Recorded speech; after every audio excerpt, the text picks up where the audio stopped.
I'm going back out there? Yeah, I think he knew what was going on.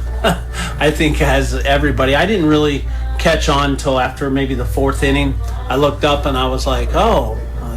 And so then me and Bobby started talking, and I went to him after the fifth, and I think the score at that time was maybe 6 or 8-0. I'm more in the tank, and he goes, yeah. And I said, okay.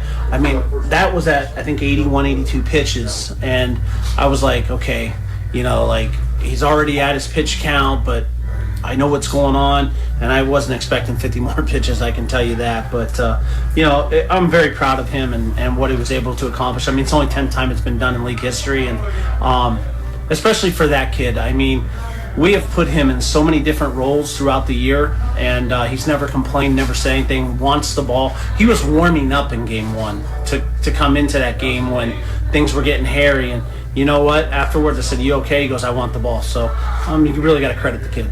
Yeah, and Bobby, I mean, you pitched for the Explorers for years, now the pitching coach for the X's for more so. I mean, again, to throw the first no-hitter in Sioux City Explorers franchise history, I'm sure for you it's a proud moment for yourself just to think, you had a hand in that. No doubt. I mean, what that kid did was remarkable. He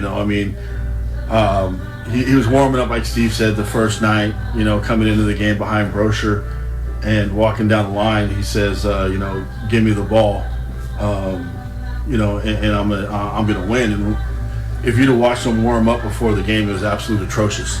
I think he threw one strike. I was like, oh my gosh, here we go. And the kid just locked in, and I knew in the third inning what was going on, and Steve in the fifth inning, he's like, we got to get somebody in, and I'm like, oh boy, how do you tell a kid this? And then the sixth inning, he wanted me to go talk to him, and the seventh inning, he wanted me to go talk to him, and I'm shaking my head and trying to get it further down the dugout away from Steve as I can. But that was very impressive. It gives me goosebumps now, and just a great kid. Couldn't ask for a better result for a better kid.